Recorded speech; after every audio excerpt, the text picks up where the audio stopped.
Welcome to a short overview video presented by the Delhi Pollution Control Committee, DPCC, and Clean Air Asia, CAA. In this video, we'll be discussing the implementation of Clean Construction Toolkit and other guiding documents, which aims to improve air quality and promote healthier and more livable cities. Hello Delhi, I am Jayachandran, Member Secretary of the Delhi Pollution Control Committee. This is to inform you that construction dust is a significant contributor to particulate matter emissions in Delhi. It's very important that we, all the stakeholders in the construction industry, in the construction sector, we take effective measures to control construction dust. In this regard, DPCC has developed a comprehensive toolkit containing effective simple measures to control construction dust. I request everyone to download this toolkit and make use of it. Additionally, we also have a self-assessment web portal in which you are requested to register yourselves and make use of this portal to control construction dust. We all together, if we try hard, we can easily control construction dust. Did you know that about 30% of air pollution is caused by dust emanating from construction sites? This dust not only affects the air we breathe, but also causes environmental degradation, such as affecting the quality of water and visibility. Dust particles might be too small to see, but once inhaled, they travel deep into a person's lungs, causing serious harm to health, such as skin irritation, lung cancer, and other respiratory illnesses. It takes years for the effects of dust exposure to occur, and by the time it is too late to do anything about it. Construction sites generate a variety of dust types. Silica dust is generated from materials containing crystalline silica, such as sand, brick, concrete, stone, rock, sandstone, and mortar. Wood dust is created when working with softwood, hardwood, and wood-based products, such as MDF and plywood. Lower toxicity dusts are generated from materials containing little to no silica, such as gypsum, marble, and limestone.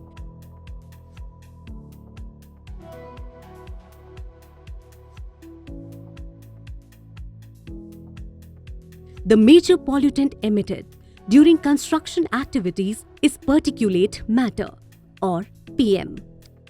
Delhi's air pollution is a serious concern, with road dust, alluvial, and desert soil being major contributors to PM 2.5 and PM 10 pollution. The National Building Code 2016, Construction and Demolition Waste Rules 2016, Guidelines for Anti-Smog Gun, and other guidelines address concerns related to construction activities and air pollution. The Advancing Better Air Quality with Clean Construction, a toolkit developed by DPCC and CAA, is a key guiding document that enhances capacity building for stakeholders involved in construction activities. It highlights key control measures required to mitigate construction dust within the micro boundaries of the project site. The toolkit provides 14-point guidelines for all construction sites in Delhi.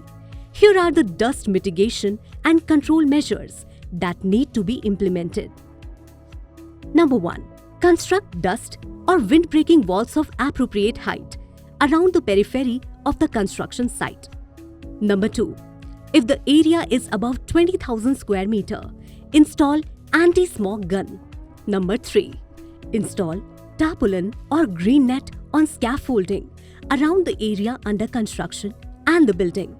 Number 4. Clean and wash wheels of all vehicles, including those carrying construction material and construction debris of any kind. Number 5.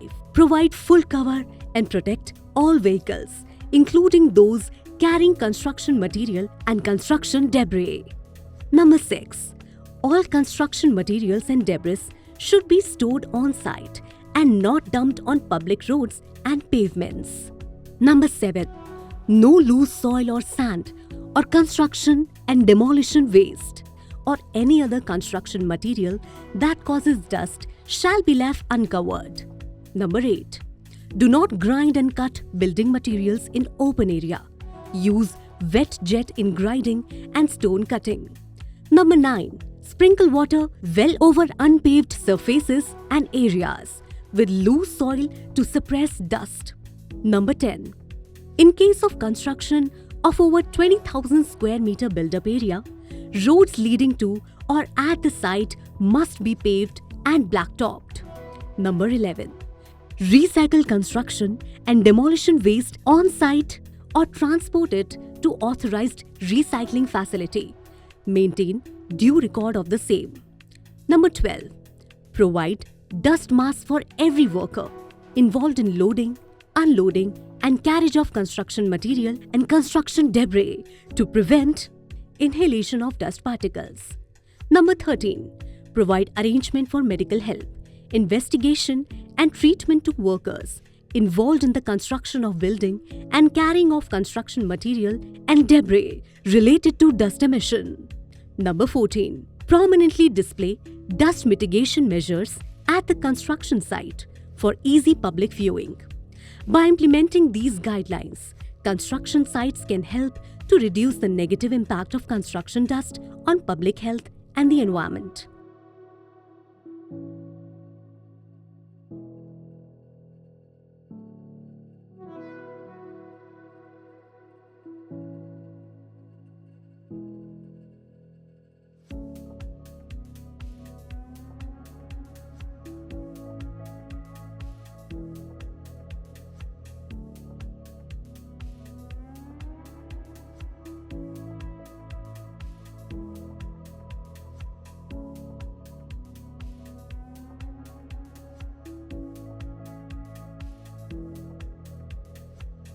In addition to the toolkit, a Terms of Reference (TOR) document has been developed which outlines the relevant legislation relating to the control of particles from construction and demolition activities. It also details the issues to be explored and analyzed, responsibilities, strategies for monitoring and reporting, implementation plans, record keeping, and training programs for implementation of toolkit on construction sites.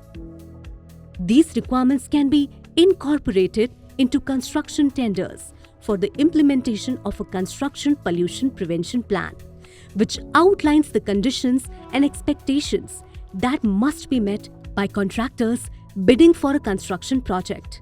The clauses for clean construction tenders include pre-construction and demolition of existing infrastructure, C&D waste storage and management, construction vehicles, equipment and machinery, wheel washing, anti-smog gun, sedimentation basin, construction material storage, grinding and cutting inside closed space, water sprinkling on unpaved surface and hard road surface, dust mitigation measure display, and spill prevention plan.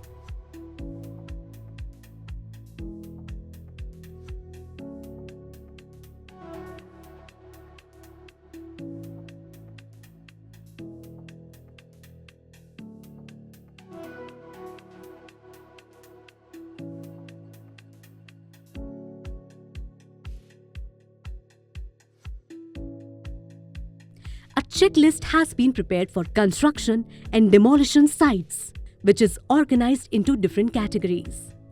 Each category has a set of specific actions that should be marked as compliant or non-compliant. Corrective actions should be prioritized according to their level of urgency. By using this checklist, construction and demolition sites can ensure that they are taking all necessary measures to protect the environment and workers' health and safety. The categories include general measures, soil and water management, noise control, air quality and dust management, vegetation management, heritage management, waste management, resource conservation, emergency preparedness and response, and workers' health and safety.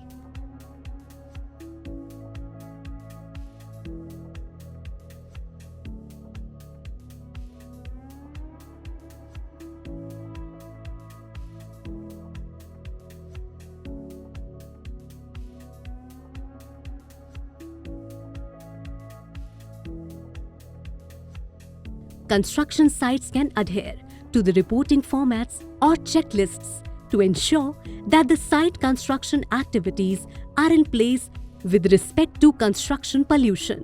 Let's all do our part to improve air quality and promote healthier and more livable cities. Thank you.